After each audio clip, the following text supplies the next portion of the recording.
What's good, y'all? I'm back again, and listen to this. Today, we're breaking down a crazy moment from a British award show where somebody in the audience yelled something way out of line while Michael B. Jordan and Delroy Lindo were up there presenting. Hold up, because what was said had the whole vibe shift instantly. So go ahead and watch this clip with me.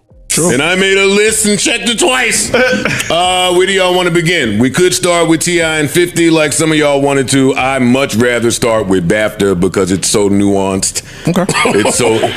It's so layered.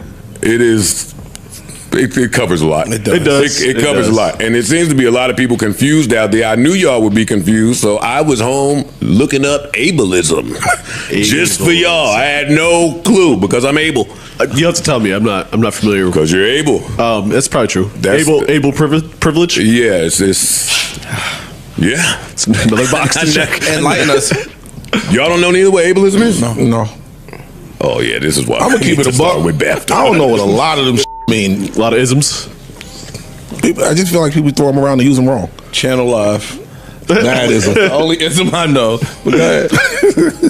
Well, Michael B. Jordan and Delroy Lindo went up there. Well, first of all, it doesn't start there. The Tourette's dude, what's his name? The Tourette's dude. Because the movie that Michael B. Jordan and Delroy Lindo were presenting for was specifically about him and having Tourette's. Okay. See, I didn't even know that part. John Davidson. Yeah. John Davidson. The movie was about him having Tourette's. They're up there to present. Great movie, by the way. It's called I Swear. See, I think this is crazy. It's called I Swear. Yeah. And then he did. This is so layered. All right, let's see here. I gotta give the utmost respect to Delroy and Michael B. Jordan for the class that they exhibited. For sure. While that was being screened. Like, they just continued with the run of show. Yeah. Yep. I read that Delroy left immediately after. I saw some pictures from some after parties with a bunch of beautiful black people partying. Like, we not even putting stock into that. But the internet was in an uproar. Let me read this. What one of the Hannah Beachler, here we go, the set designer for Sinners, is speaking out about the experience. And she says, I keep trying to write about what happened at the BAFTAs and I can't find the words. The situation is almost impossible, but it happened 3 times that night. Oh, really? And one of the 3 times was directed at myself on the way to dinner after the show. And the 3rd time at a black woman. I understand and deeply know why this is an impossible situation. I know we must handle this with grace and continue to push through. But what made the situation worse was the throwaway apology of, if you were offended. She's talking about that first apology that came out, because that was nuts. She continues, at the end of the show, of course we were offended, but our frequency, our spiritual vibration is turned to a higher level than what happened. I am not steel. This did not bounce off of me, but I exist above it. If it can't take away from who I am as an artist.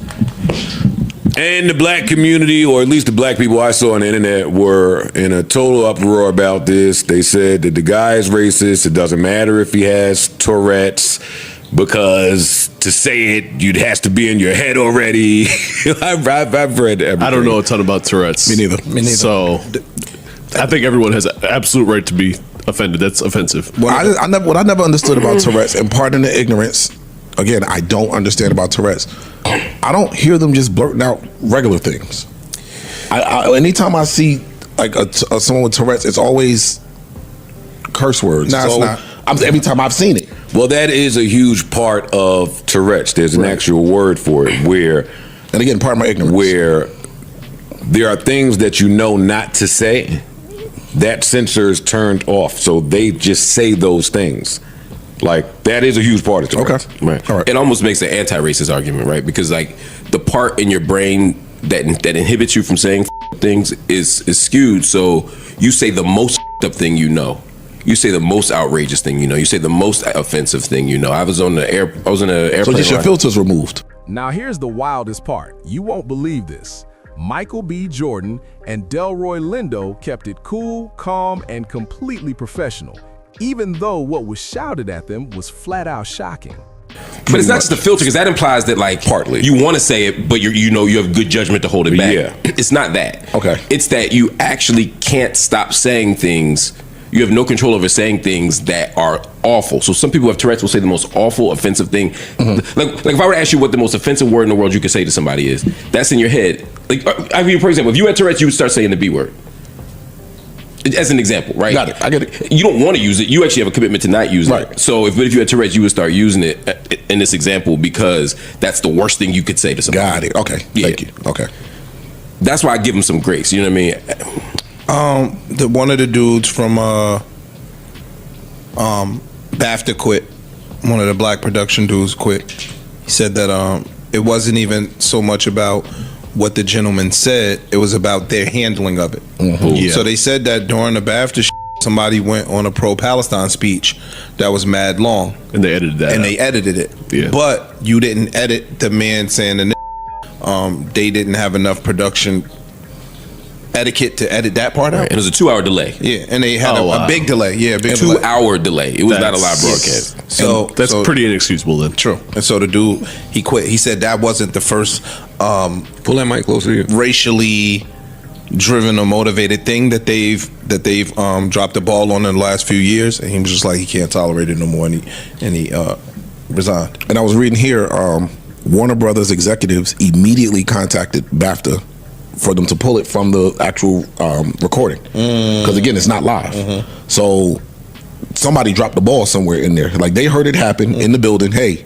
make sure that that's bleeped out when this goes out on air, and it still went out on air. I don't know if that would be dropping the ball. Like that's your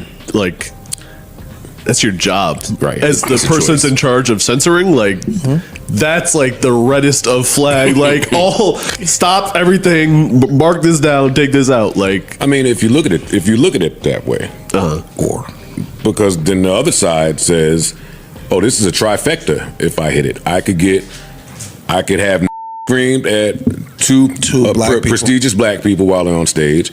I could highlight Tourette's, which is what I want to do in this moment, and most the other one I forgot it. Well, and I'll edit out the Palestine at the end. I'll get all the engagement. I'll get all the talk. Like in another world. oh, you're saying engagement. This is engagement farming, goal. essentially. It's engagement goal. Yeah. Well, that and this country has permitted and co-signed that behavior toward black people. Now hold up. Joe Budden steps in and really unpacks this whole situation with context and nuance, explaining that what happened at the British Awards show isn't as simple as it looks. He points out that the offensive word was shouted by a man with Tourette's, a condition that impacts a person's ability to control certain impulses, meaning he likely couldn't stop himself from blurting out something wildly inappropriate. Joe makes it clear that while the word itself was jarring and disrespectful, intent actually matters in conversations like this. He also gives major respect to Michael B. Jordan and Delroy Lindo for staying poised and professional while presenting, showing real class in a moment where a lot of people would have reacted off pure emotion. And here's the part that really gets frustrating. The award show had a 2-hour broadcast delay, which should have given producers more than enough time to edit out that offensive moment. So listen, drop your thoughts in the comments and make sure you hit that like button.